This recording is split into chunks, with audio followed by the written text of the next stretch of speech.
Itu ada tuh, bahkan banyak teman-teman saya ya, banyak teman-teman jurnalis perempuan yang menerima perlakuan-perlakuan yang tidak baik dari narasumber.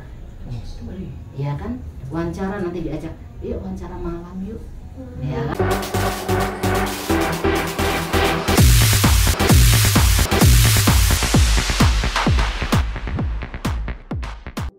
Nah, terus tantangan yang ketiga itu adalah sebenarnya itu kan tadi saya bilang dari luar ya, orang yang dari luar. Kemudian ada lagi tantangan yang dari luar itu yang berikutnya adalah rawan. Rawan terjadi tindak-tindak yang kekerasan, pelecehan, ya kan? Kamu coba bisa bayangin begini adik-adik jurnalis perempuan ya, ketika dia pergi malam atau ada wawancara malam, potensi dia terkena hal-hal itu kan lebih besar ya. Bukan berarti saya bilang laki-laki juga tidak ada, tapi kan kita sekarang lagi bicara tentang jurnalis perempuan ya. Itu ada tuh, bahkan banyak teman-teman saya ya, banyak teman-teman jurnalis perempuan yang menerima perlakuan-perlakuan yang tidak baik dari narasumber. Ya kan, wawancara nanti diajak, yuk wawancara malam yuk, ya kan? Pahamnya itu ya, karena dipikir ini jurnalis perempuan bisa nih, ya kan? Kayak gitu kan. Nah, terus nanti ditarik-tarik, nanti aja, nanti sengaja ditarik-tarik supaya ada negosiasi di situ. Kamu mau berita berarti begini dulu, ya, paham ya? Kayak begitu. Kemudian disuruh pergi ke ini malam. Jadi itu lihat tantangannya tuh seorang jurnalis perempuan seperti itu, ya kan? Itu dari eksternalnya. Begitu pejabat-pejabat dan sebagainya. Kemudian rawan juga ketika meliput peristiwa-peristiwa yang tadi saya bilang ya, peristiwa-peristiwa pidana yang begitu banyak. Dia harus malam dan dia harus berlaku sebagai seorang jurnalis yang profesional, ya kan? Kebakaran mau jam 12 malam lu pergi bos, ya kan? Lu harus pergi kan, artinya kan gini, tadi lu mau masuk kan, siapa suruh lu jadi wartawan? Orang bilang gitu ya kan? Sekarang harus siap, ya kan? Saya mau bilang gini, lu pergi kan jam 12 malam, kemudian kamu kira pas ada di sana kemudian meliput, kan kita kalau zaman sekarang kan adik-adik, kalau zaman 10 tahun yang lalu atau 15 tahun yang lalu itu kan hanya media cetak ya, kalian bisa lihat ya. Tapi sekarang kan sudah media online ya, dan Pos Kupang itu kan ada live Facebooknya, kalian lihat ada YouTube-nya, ada live Facebook ini apa online-nya juga ada ya di poskupang.com itu ada. Jadi kamu pikir ketika pergi malam itu liput live Facebook selesai? Tidak kan, dia harus bikin berita, berarti kan belum selesai, ya kan? Tunggu kapan ini api padam, ya kan? Ya kan? Bener kan, betul tidak, ya kan? Lu pikir hanya api menyala saja sudah bikin laporan selesai, ya kan? Sementara kita doa-doa, ini apa, pemadam datang sudah, kok kasih mati ini api, kok besok semua pulang. Gitu ya. Jadi tantangan-tantangannya seperti itu yang eksternalnya sekarang, ya itu yang internal yang tadi akhirnya terkena diri kita dan resiko-resiko itu. Nah seperti itu, jadi tantangannya seperti itu. Belum lagi ada tantangan internal lain adalah lingkungan kerja, ya kan, bener nggak? Lingkungan kerja, lihat di semua media, tidak hanya di Pos Kupang, kita bisa hitung kok dengan jari jurnalis perempuannya berapa ketimbang yang laki-laki. Ya, ini kita ngomongin ini, kita berarti tergantung dengan kebijakan media masing-masing, benar kan? Ya ada media yang oke, kita kalau terima 50-50 deh, perempuan 50, laki-laki 50, ya toh. Tapi kan ada kebijakan-kebijakan media yang sudah laki-laki lebih banyak deh daripada kita, dan itu kita tidak bisa komplain ya, karena itu adalah urusan dari media masing-masing itu. Tapi saya hanya mau kasih tahu bahwa sebenarnya kalau memetakan seperti itu juga tidak elok, ya toh. Harusnya kasih kesempatan yang sama, ya kan, supaya kita tidak generalkan bahwa jurnalis itu ada pekerjaan maskulin, ya. Berarti kamu kasih kesempatan yang sama dong. Lain hal adik-adik, misalnya gini ya, lain hal kalau gini, memang ketika tes ya memang hasilnya perempuannya memang lebih sedikit tidak lulus ini, itu lain ya. Tapi memberi kesempatan yang sama itu mesti harus dilakukan, bukan dibatasi misalnya terima 200 misalnya gitu ya, laki-laki 180 20 berarti kan hasil akhirnya walaupun 20 dulu semua tapi kan tetap sedikit ya kan, benar kan ya, jadi kan harusnya imbang begitu ya. Jadi hai media perusahaan media tolong ya, kalau khusus media di luar sana tolong 50-50 apa 50-50 entah nanti hasilnya bagaimana biarkan dia berproses, tapi berikan kesempatan yang sama. Seperti itu. Nah, lingkungan kerja itu yang tadi ya, penerimaan. Terus lingkungan kerja kayak begini juga adik-adik. Tidak bisa kita tepis bahwa ketika di lingkungan kerja juga ada tantangannya. Tantangan apa? Itu tadi yang saya bilang. Oke, kita bilang asas keadilan. Ya, siapa suruh lu mau jadi jurnalis? Harus 24 jam dong. Ya, jadi ketika ada peristiwa yang besar di mana yang di luar kota atau di tempat beresiko karena perempuan itu, jurnalis perempuan itu, kita kan ada bagiannya ya adik-adiknya di situ. Ada bagian hukum, ada bagian ekonomi dan sebagainya. Kalau kemudian ada jurnalis perempuan yang di bagian hukum, ya seringkali kalau ada kejadian gitu lu yang pergi. Dengan alasan bahwa ya karena kau yang di situ kan, ya kan? Nah kan seperti begitu ya. Memang itu sebenarnya juga baik. Kenapa? Dia harus bertanggung jawab dan dia yang tadi kita bilang membuktikan toh bahwa memang dia juga pantas di situ. Hanya ini bukan karena kita minta keringanan dan dispensasi ya saudara-saudara. Ya, tapi gini kan kalau perusahaan yang baik itu kan dia mempertimbangkan berbagai hal ya. Beresiko kan, misalnya kita di Kota Kupang nih, kalau kejadiannya di Nolbaki masa sih itu jurnalis perempuan yang di bagian hukum dia yang harus pergi, bener nggak? Betul kan? Itu berarti menyangkut kebijakan media, benar kan? Sepakat nggak? Sepakat. Paling tidak misalnya kalau dia yang pergi, temani dong, benar nggak? Betul kan? Nah, itu bukan kita minta dispensasi ya, maksudnya gini, waktu itu lu bilang, ya kan kadang-kadang perempuan bisa gini giliran, kalau gitu kamu bilang kamu perempuan, jadi nggak itu, tidak ya, itu beda ya, itu karena kita melihat dari kayak tadi jenis pekerjaan, waktunya, ya kan? Seperti juga kalau ada kayak cuti melahirkan, ya kan? Berarti kan memang perempuan harus 3 bulan kan?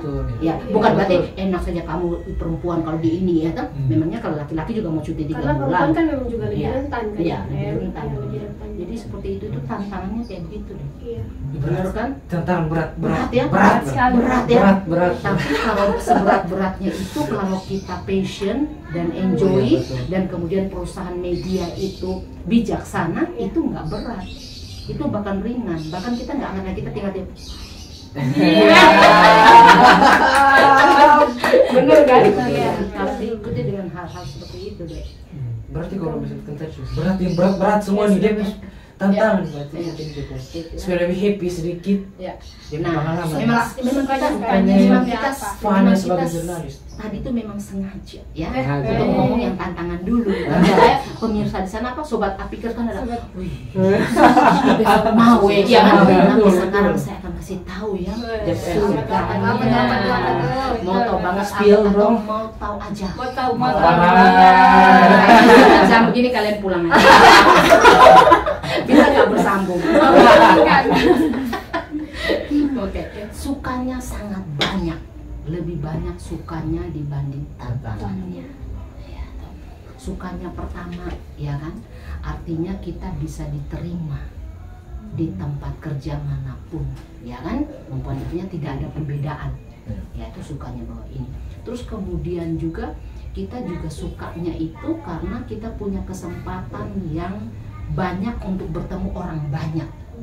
Bukan berarti saya bilang pekerjaan lain tidak bertemu orang banyak ya. Nah ini kan bicara tentang jurnalis ya. Jadi kita bertemu orang banyak dengan banyak karakter loh. Bayangin kalau kita mewawancarai, ya toh? Kalau mewawancarai kalau jurnalis perempuan yang mewawancarai di bidang ekonomi pasti enak ya. Bener nggak? Ke bank-bank dengan AC bos ya kan? Duduk atau pembukaan apa? Ada buka hotel baru, menu baru, ya yang harus kita apa? Apalagi istilahnya kalau kuliner-kuliner baru yang harus kita cicipi dan apa enak banget tidak? Iya kan? Enak parah. Pasti enak, ya kan? Pergi sana nulis tapi kita makan, ya kan?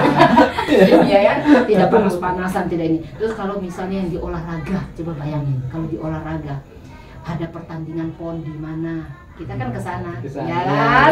Sekalian liburan. Ya kan, bahkan Iya. ya kan di Indonesia maupun di luar negeri, keren kan? Keren. Iya itu kan sebenarnya banyak ya. Nah, terus kita juga jadi mengenal sukanya yang lain, kita mengenal banyak karakter setiap orang ya, beda ya. Beda. Tukang marah-marah, ya kan?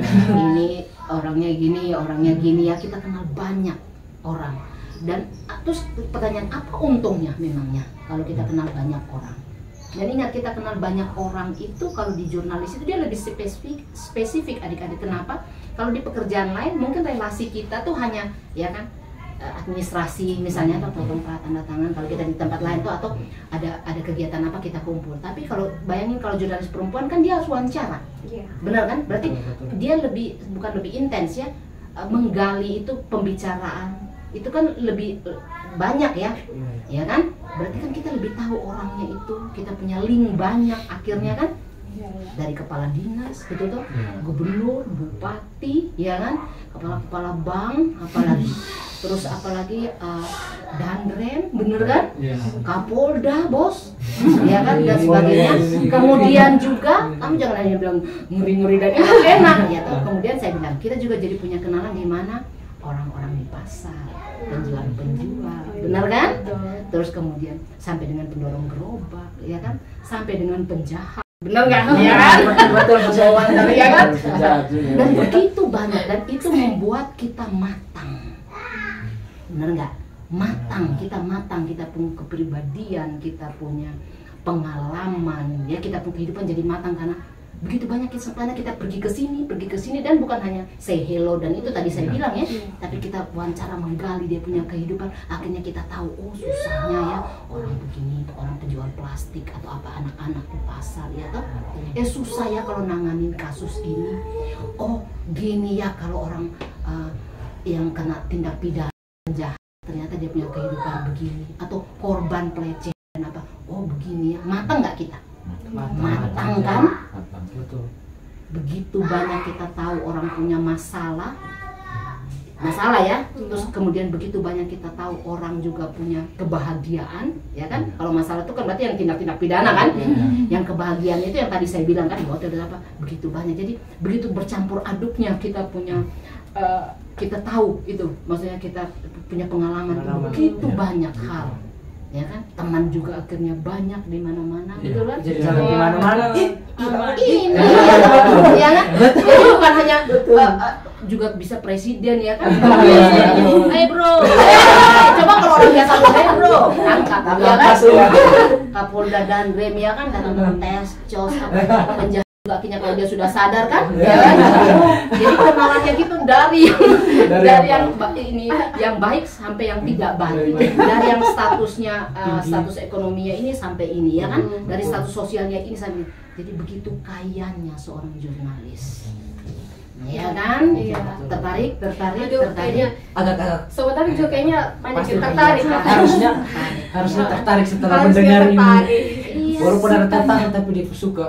Sukanya Banyak itu juga. tadi, karena Banyak hidup kan. ini kan saya bilang kenapa itu sukanya lebih baik, tadi saya bilangnya kita jadi kaya, dan ingat kita akhirnya punya nilai yang lebih. Kenapa saya bilang punya nilai ya, manusia ini carinya apa di dunia ini? Kebahagiaan, tapi kebahagiaan itu kan harus ada nilai kan. Iya. Bukan berarti lagi-lagi beta bilang pekerjaan lain tidak bisa menghasilkan nilai, tidak. Tetapi menurut saya jurnalis itu lebih banyak kita cepat kita memiliki nilai itu. Yang lain mungkin akan memiliki nilai, mungkin lambat ya, karena mungkin yang berinteraksinya dia dengan orang-orang yang terbatas. Kalau jurnalis kan dia rata bos, ya kan?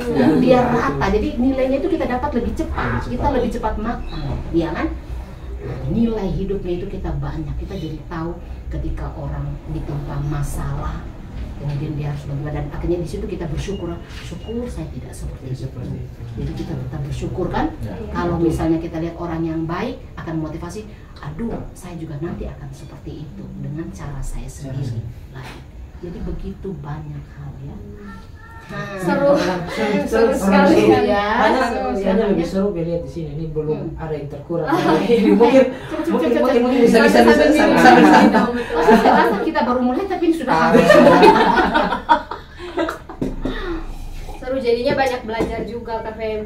Ternyata ada banyak pembelajaran, maksudnya jadi jurnalis itu ternyata selain ada tantangan-tantangannya, ternyata ada hal-hal bahagia, hal-hal baik juga yang didapatkan dan hal-hal gitu. bernilai juga ya yang kita dapat. Kayaknya banyak sobat Apik yang ikut tertarik Harus jadi jadi jurnalis.